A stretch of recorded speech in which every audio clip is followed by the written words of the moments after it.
Donc rappelez-vous, dans la démonstration de découpage en microservices, nous avions utilisé le protocole HTTP, protocole qui est fortement synchrone, entre notre front-end, notre application web, et notre service catalogue, et ça pouvait engendrer des blocages du front du fait de ce caractère synchrone en fait, du protocole. Dans cette démonstration-là, pour assurer une bonne communication interservice et effectuer des appels asynchrones, on va utiliser une pratique bien connue, l'éditeur abonné, avec un service Azure qu'on appelle Service Bus. Dans notre cas, l'éditeur sera l'interface web, c'est elle qui va publier des messages, et notre abonné sera notre service catalogue, celui qui va consommer le message et le persister dans la base de données Cosmos DB. Alors, allons voir sur le portail Azure notre fameux service bus. Donc, on voit que notre application s'étoffe d'un nouveau service, qu'on appelle donc le fameux service bus. Et ce service bus, vous avez deux notions. Vous avez une notion de file d'attente. Donc la file d'attente, c'est un seul consommateur pour un message, ou plus précisément, la première instance de l'abonné qui va consommer le message aura gagné et le message sera retiré de la file d'attente. Donc ça veut bien dire qu'un seul message est consommé par un seul abonné. Et puis vous avez la notion de topics, où là les topics, vous pouvez avoir plusieurs files d'attente, plusieurs topics, avec plusieurs souscriptions, c'est-à-dire plusieurs abonnés pour une file d'attente. Ça permet par exemple à un seul message d'être traité par deux services différents qui auront à charge de traiter le message de façon différente. Donc dans notre démonstration, on va revenir ici sur notre file d'attente, parce qu'on a une simple file d'attente. Et cette file d'attente, on va voir qu'il y a un certain nombre de propriétés sur la file d'attente. Par exemple, le max delivery count qui correspond au nombre de tentatives d'envoi du message avant de l'envoyer dans la boîte dead letter. Donc si au bout de, ici, 10 tentatives, ça ne fonctionne pas, boum, on va l'envoyer dans la boîte dead letter. On a le message time to live. Ça, c'est le nombre de secondes avant que le message soit expiré et retiré de la file d'attente. On a le message lock duration. C'est le temps où le message est verrouillé. Lorsque un abonné va traiter le message, il va le verrouiller pendant X secondes, X minutes. Donc là, encore une fois, pour trouver le bon compromis, il faut faire des tests, il faut tester.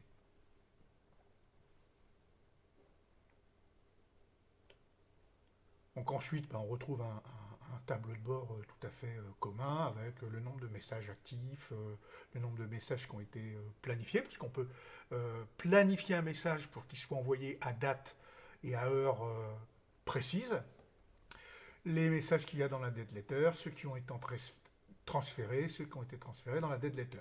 Ensuite, on a une espèce de tableau de bord pour voir un peu le nombre de requests à la file d'attente qui ont été générés et le nombre de messages qu'il y a d'actifs. On a aussi en preview quelque chose qui est assez intéressant, c'est la possibilité qu'on fait de tester l'envoi de messages pour vérifier que tout fonctionne correctement. Donc on peut envoyer, on peut recevoir les messages et on peut les retirer aussi de la file d'attente. Donc voyons comment tout ça se met en musique dans Visual Studio. Première chose qu'il faudra faire, c'est installer le package Service Bus, qu'on nomme microsoft.azure.servicebus, à la fois, comme vous le voyez ici à droite, pour l'éditeur, celui qui va publier le message, donc notre application web, et à la fois également pour celui qui va consommer le message, notre service catalogue. Bien, voyons maintenant comment on implémente ça. Alors, petite chose que je voudrais vous dire, c'est que pour éviter de réimplémenter à chaque fois la même chose et pour simplifier le développement autour du service bus, j'ai créé une classe helper qui va me permettre de partager justement ce code entre mon abonné et mon éditeur, donc entre mon application web et mon service catalogue. Donc maintenant, si je vais voir ma fameuse classe catalogue item repository, cette classe ici, on va aller lire le nom de la file d'attente, et puis on va utiliser mon helper pour créer une file d'attente en lui passant très simplement le nom de cette file d'attente. Qu'est-ce qu'il y a derrière cette méthode createQueClient? C'est très simple. Premier paramètre qu'on passera à notre file d'attente, ça va être le mode retry.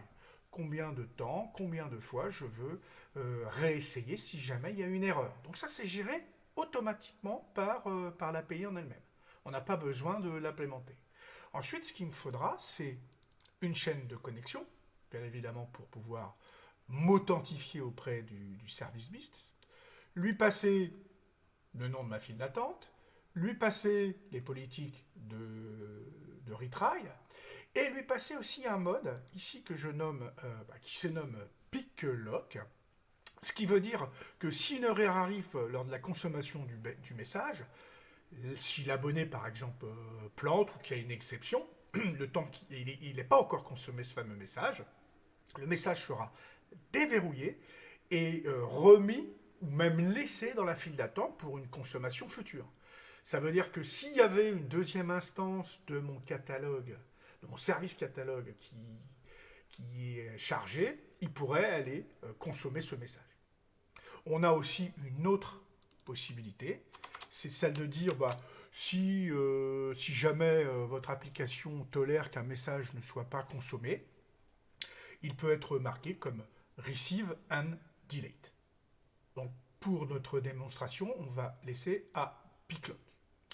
Maintenant, si on vient voir un petit peu la méthode add a5, donc qui est ici, ce dont je m'aperçois, c'est que la construction de mon élément, de mon item dans mon catalogue reste identique à ce qu'on a vu précédemment pour la persistance des objets.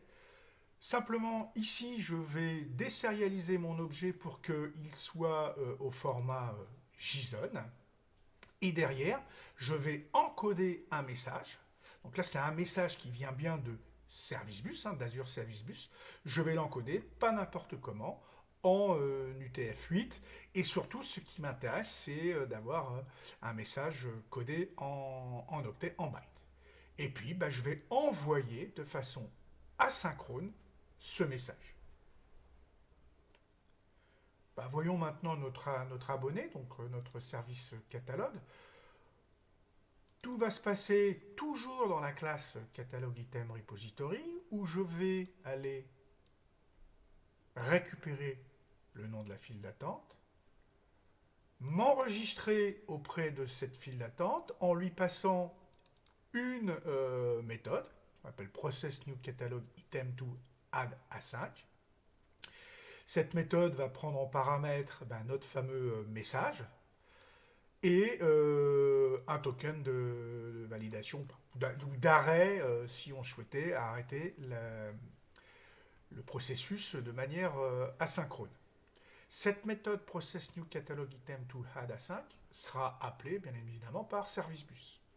Donc une fois que je suis rappelé, le message va être décodé en chaîne de caractères et puis je vais le passer à la méthode add5 qui, elle, va persister le message dans la base de données CosmosDB.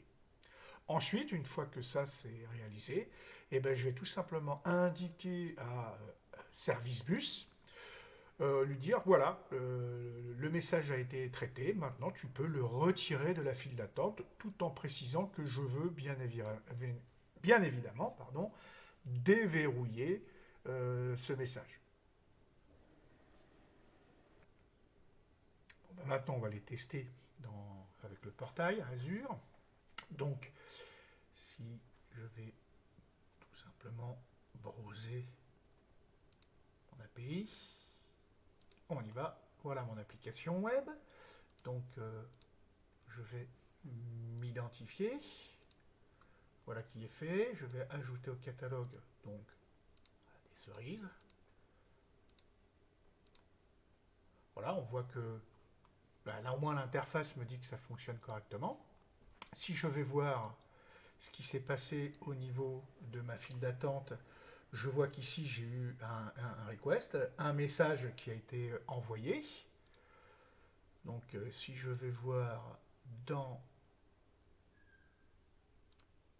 mon compte de stockage, on va voir un peu ici s'il m'a bien rajouté une ligne. Oui, il m'a rajouté une ligne qui doit correspondre aux cerises.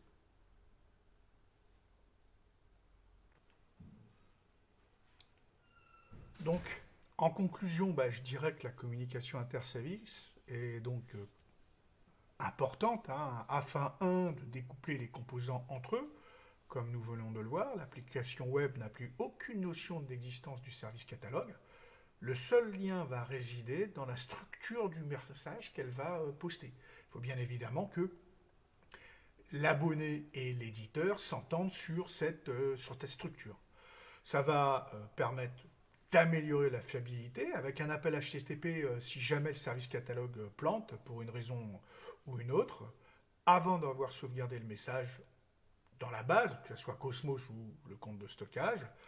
Le message est perdu, à moins que vous ne mettiez en place vous-même toute une mécanique de retry, par exemple.